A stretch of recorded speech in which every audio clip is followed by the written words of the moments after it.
Yep. Yep. This week's version of Wednesday was brought to you by Yeah. nothing. Unfortunately, today is Tuesday. And Well, I mean, this week's version in that it's the middle of the week. oh yeah. It's that fake thing, Yeah. which someone needs to remind my neighbors that July 4th is Thursday, not Last July. night. Yeah, not July 1st at about 10 p.m. So, are fireworks legal in your state? Not really. Legal-ish, legal Yeah. adjacent. So they're legal in the state of Pennsylvania. So, like when you drive into New Hampshire, you go by giant liquor stores on the way into the state. When you drive into Pennsylvania, you go by giant fireworks stores. But because they're legal, I mean, basically people set off fireworks, whenever. It's exactly what the Republicans imagined for the future of the company. It's basically the country. It's people running around with guns, just explosions everywhere. It's great. Yeah. So, yeah, we get the usual, because you get the people in a neighborhood are kind of inclined toward fireworks.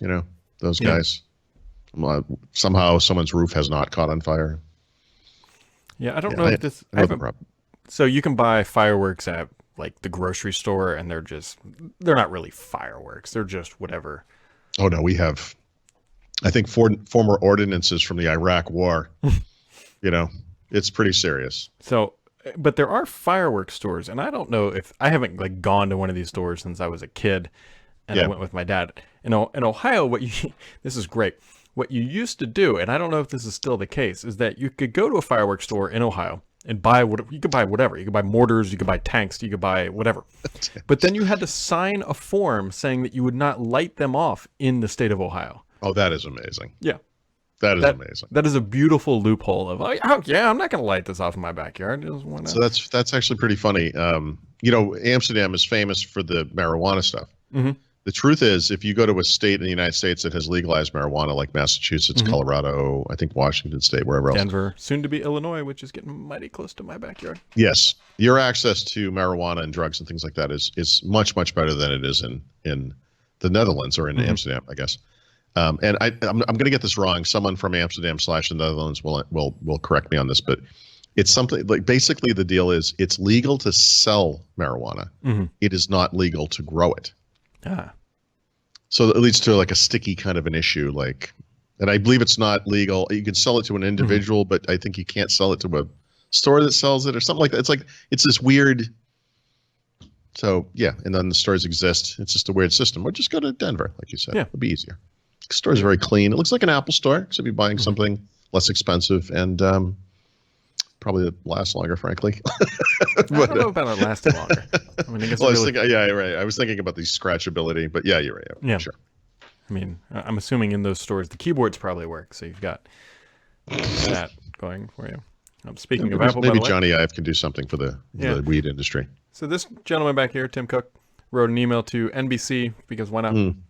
Not to the person that wrote the article he was mad about. Interesting. This individual was mad about a story written about their relationship that was posted in the Wall Street Journal, so he emailed NBC. And the funny thing is so he wrote this email, and it's fine, right? I'm sure it's not I would think that the Wall Street Journal is close. I mean, it's never going to be 100% accurate unless, Johnny writes it himself. But hold on a second. First of all, I mean, say what you will about the Wall Street Journal. They're not like Forbes or no. I mean, this UGR or something. I mean, this is a legitimate business publication. Yes. They're not out to scandalize Apple or whatever. Exactly. So Tim writes an email to the NBC guy and basically doesn't refute the story. It'd be one thing if he came out and said this specific scenario was absolutely wrong, but he just kind of just glosses over the whole thing and says it's mischaracterized and all that stuff. And maybe it is, maybe it isn't. But he didn't really come out with... Why can't Apple just say the obvious? He didn't come out swinging with his best punches, I think is probably the... This is, we cover Microsoft primarily, so I'm involved in my own little fracas with Microsoft over transparency and telling the truth and whatnot. But, when I will look at Apple, I see the same kind of a thing. It's just it's a giant company that can't communicate very effectively other than in carefully orchestrated press events, and there's always these little, it's like the weird stuff that doesn't make any sense. You mentioned a keyboard, for example. No one was asking for Apple. No one ever bought a MacBook Air and was like, man, this thing would be perfect if they would just fix the keyboard. Yeah. The keyboard was one of the things that was fine with that machine, even as they let it sit on a shelf unchanged for 5 or 7 years or whatever it was. They get into these weird things like that. And I look, we talked about this, I think. Sorry, I have an important call. Which it's not for me again, is it? Try not to answer. No, not this time. The Steve Jobs, Johnny Ive thing was magic and special and will never be repeated in the history of life. It just was a thing. I mean, and there were certain partnerships. We could just look at the computer industry, that are long gone, and we kind of forget them. Gates and Allen, right? The two guys that started Microsoft. Mm-hmm. Jobs and Woz, and someone else who everyone forgets, who started Apple. Hewlett Packard, on and on it goes. I mean, but time goes by, and then people they're gone. Those things are gone. Like the thing that was special is over, and Apple can coast on inertia forever. They still make beautiful products and yada yada yada, but that special thing they had, it's gone. Yeah. So why wouldn't he be slightly disenfranchised or disenchanted or whatever the term is? With the way, he worked closely with Steve Jobs. It must be terrible working there now in some ways. Yeah. I mean, it's definitely different. There's no doubt about it. Yeah. It's no one's fault. Well, nope. Steve Jobs could have gotten medical help earlier, I guess, but, okay. But it's not their faults. I mean, it's not Tim's Cook fault that his strength is numbers and supply chains and, that kind of stuff. And it's not his fault. No one's fault that him and Johnny Ive don't have the same relationship that Steve Jobs and him had. That's the way it goes. Different people. Yeah. Yep. Different people. It's not embarrassing to say that. I mean, my God, everyone gets it. I honestly think that it's more of like Tim Cook felt like so much of the identity of Apple was probably tied up in Johnny. True or false, whatever. Interesting. In that when somebody attacked that relationship, he probably felt like, hey, they're saying that Apple is kind of just leaving because Johnny's leaving. Well, I think I had said this when this story first broke. I wonder if there wasn't. I had wondered about a falling out myself. Tim Cook is a lot of things. He's not a good He's not a product designer. He's not a good product guy. He's not an innovator, a designer, an inventor, whatever you want to say. But he's a good man, right? I think we all kind of get that from him. He like everyone at Apple, he gets up on a stage and blah blah blah, and it's idiotic. But I mean, he has the feel of a good man. I think he's a good man. And, he's done some things that are very credible. He's apologized publicly for things. That's something Steve Jobs never would have done. And that's better. He wanted Scott Forstall to apologize for Apple Maps when it was a disaster when it launched. Scott Forstall refused, and he fired him. I mean, I wonder if the Johnny Ive thing isn't something like that. They're related to the design of those MacBook keyboards.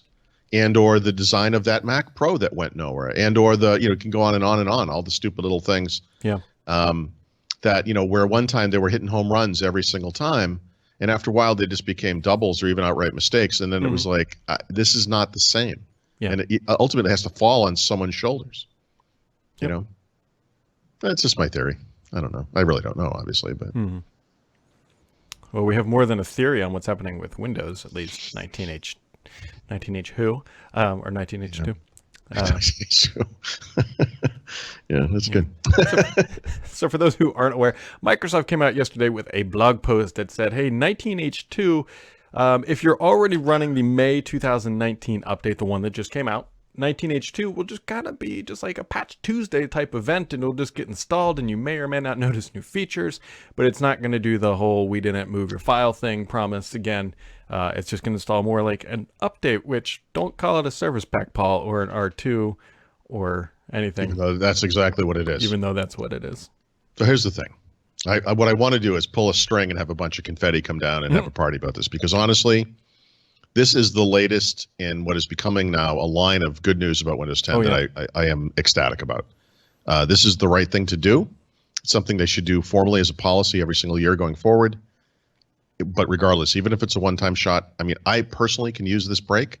I think a lot of customers appreciate it. Business customers like the 30-month support policy that's kicking in starting in September. Wonderful. I want to celebrate it. There's a couple of mitigating factors here. One is, they promised to explain what this thing was back in very early April by the end of spring and didn't. And And yet another example of these guys publicly being very explicit and then being a dick about it when they get called on it later, because legitimate customers with legitimate questions are belittled when they asked about what happened this spring, what's going on. And, we can talk about the Brandon LeBlanc tweet thing and how terrible that was and say, well, he's a guy and it's his personal thing and you got to give people leeway because they're just people, and that's fine. But in the official blog post describing this change by John Cable, the guy in charge of Windows Update servicing or whatever, he literally starts off talking about how this is another great example of their transparency. And it's like, guys, look, I guess we can give like the individual a pass who's like a kind of a lower level employee and not an executive, whatever. But when your official missive about this is to celebrate your transparency, and now that we know what it is, and it is what we had hoped for, and it is what it should be, we also have to wonder, this is the other mitigating factor, why on earth did they just not say this in April? What was the benefit to Microsoft of not revealing this in a timely fashion, of holding it as a secret? I cannot think of one. It's like, listen, yes, individuals like you and I mean, let's face it, we would have made fun of this. Oh, yeah. We would have said something like, 1903, the release that was so good, we're going to release it twice. We would have done things like that. But that's just petty and fun, and it's just kids being kids. But there are actual corporate customers with multiple licenses, of like hundreds, thousands, or whatever licenses, that need to know this information. They need this clarity. They need the truth. They need it in a timely fashion. They need to make decisions. And I'm sorry, but this is like completely unprofessional. It's unbelievable. And I know I'm like a broken record because I just keep complaining about the same thing over and over again because they just keep doing the same thing over and over again. All right, I'm sorry. I know. You feel better? No, Okay. No, not really. It's not as cathartic as you might think. It's what would have been really nice, and you started to talk about this, is if they would have said, this is how it's going to be every year going forward. That would have been. You know what though? Okay, so yeah, that would have been amazing. But I got to be honest, just for this 1 year, because again, people are looking out over the next couple of years about what they're going to do with whatever systems they have installed, how they need to be serviced and updated. Just to say, look, we're going to do something a little different this year. For 19H2, we're going to, and blah, blah, blah, whatever they just said yesterday, they could have said it in April, because that was the plan. It was always the plan. This was the plan. They didn't just invent it yesterday. Right. This was the plan. Just say it. And then you and I and customers would have come back and said, oh, this is a good plan. Is this what you're going to do every year going forward? And the correct response should have been, even if they kind of know this is exactly what they're going to do, is we're going to evaluate how this year goes. And if it makes sense to keep doing this and our customers like it based on feedback, we will consider this as the policy going forward. Perfect. Perfect. Yeah. Not by the end of spring, you will have heard exactly what's happening. And then spring comes and you're like, spring? Yeah. What's spring? Spring might mean different things to different people. I mean, seriously. That's all. I know. Broken record. I get it. Well, at least they appear to be trending in the right direction. So that's... Yes. It is a 2 steps forward, 1 step back situation for sure. And I listen, the changes they made in 1903 to Windows Update, where you can actually see the feature update and not accidentally start it, wonderful. The fact that you can do that and delay in Windows 10 Home, wonderful. Doesn't go as far as I'd like, but it's a wonderful change. This is a wonderful change. I would like it to go forward to be this case every year. Will it? You know what? I think probably, but I want to celebrate that it's happening at all. Just like the delay update thing and the separation of feature updates and cumulative updates too, by the way, from the little updates. It's all good stuff. It should have happened 4 years ago, whatever, but it's good. It's good. We're there. Yeah. The party will be in year 5. And I'm pulling the string and the confetti's just not coming down, Brad. I don't know what's going on. we'll have to rig that up. You got anything else for today, Mr. Thrat? Whew. Hey, I did anything post else? okay, so I do have a couple things. So just these are just things I keep talking about lately. I did the book post that I think I mentioned yesterday. Now that they have announced what's going on with 19H2, I can kind of talk about what I think is going to happen to the book. And, like unlike Microsoft, they use qualifying language. So no one's going to come back and say, but Paul, in July you said, whatever. Anyway, I can write. They can't. It's fine. The other thing is I've been doing a lot of work on the this programming Windows series. I got to tell you, this thing is it is out of control. Like I am all over the map now, and I'm wondering how I'm going to pull this all together because I have literally I have at least a dozen articles planned, and I know there's going to be many more. But I've actually written major, like 3,000 word posts that I can't publish yet because they're out of order with the stuff. So I have to do the interim ones first. Like it's developing very much like a book. I was going to say this is interesting. I'm not going to interrupt your thought cadence, but it is. Like that's it. I've been reading them, and they're not bad. They're not bad. I can't read. I don't read everything you write, but these are. I mean, well, there's a lot of reasons too. Because one, some of this stuff is before my time, right? Early program. I didn't really start getting into programming probably until when was I in high school? Maybe about 2002, maybe. So we should, I mean, as part of this series, we should talk. I should interview you about your experiences because I think this stuff is interesting. My own story will play into this. I mean, because I come in at a certain point and I have experience with certain things, and at some point, it's sort of like the chapter in the book that you did about Surface, where at some point you're part of the story because you were there. Yep. And that will happen here eventually as well. But my God. It's just like a C API program. There's a lot of scaffolding. Well, the more awkward part of the whole story, which you don't know, and I don't think I've ever shared, is I actually learned C++ on a Mac. No, there's nothing wrong with that. Remember this old like clamshell Mac? I think they're iBooks. Is that what they called them? There was like the toilet seats. There's a tangerine one and a blue one. That is what I learned C++ on. What was the environment? Do you remember? When you say you learned C++, what was it? I don't even know if I could tell you at this point. It's interesting. I wonder. I don't know if I could dig it up. It was actually, so my high school didn't even offer a programming class, but I wanted to take it. So I took it as an independent study. Basically just sat in the corner of an AP math class and taught myself the basics of C++. I will. I'll quickly just tell a little story that will be in one of these things eventually, which is when I was in high school, in the last 2 years of high school, they got computers. And they allowed you to take computing programming classes instead of math. And I was terrible at math, so I was so excited. I was really into computers and had sort of taught myself a little bit of programming on early computers. The computers they bought were really old-fashioned, but let's not worry about that. It was CPM, DEC, VT180s, big floppies, and whatever. The first year I took a basic programming class. The teacher was incredible. I got an A+. My last project was a video game written in text-based graphics called Ken Kwayeski, the name of the teacher in the Temple of Doom, and you ran around and shot arrows and creatures attacked you and stuff. And it was written in BASIC. It was amazing. It was amazing. Obviously a prodigy. Yeah. The second year, I took a Pascal class from a complete drip. He was terrible. And I almost flunked out of this class. And there's some interesting stories around that, but I really liked Pascal. I hated this guy. He was a terrible teacher. He didn't teach me anything. It was awful. And so there was sort of a grim satisfaction years later in my life. I was always burned by this because I later did learn Pascal correctly. I learned it in the context of the Apple IIgs. The Apple early Mac and 2GS stuff was all Pascal based, all the developer documentation. So anyway, that's how I learned that. But then years later, I wrote a 1,000-page book about Pascal called the Delphi 3 Super Bible. And I wanted to mail this to the guy and be like, go F yourself, clown. Yep. You total hack.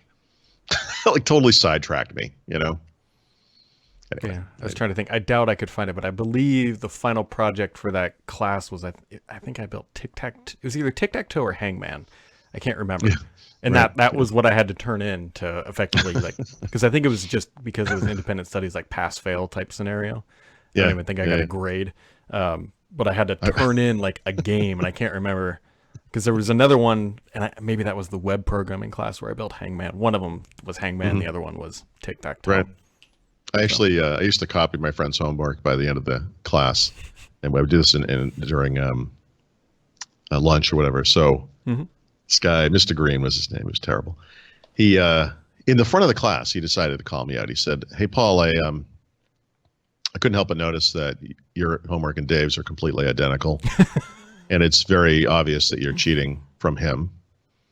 And he said, "Do you have anything to say to that?" And I said, "Yeah, I do." I said, "As you know, Mr. Grant, I've been struggling in this class." And I turned to my friend Dave to help me, and he's been tutoring me outside of class. And we actually spend every day at lunch going over the homework together. And that's why our homework is identical. And he just sat there for a second. He said, "Class, I hope you're all listening to this. I wish more of you took this class so seriously." Yeah. Don't let anybody tell you that BSing your way through life is not a valid strategy, because it absolutely is. It was terrible. Yeah. All right. Well, there you go. That's what's going on today. Well, I hope everybody enjoyed that little trip down history lane, and we'll catch you right back here tomorrow on the last show of the week, because it is a holiday week here in America. Have yourselves a wonderful Tuesday.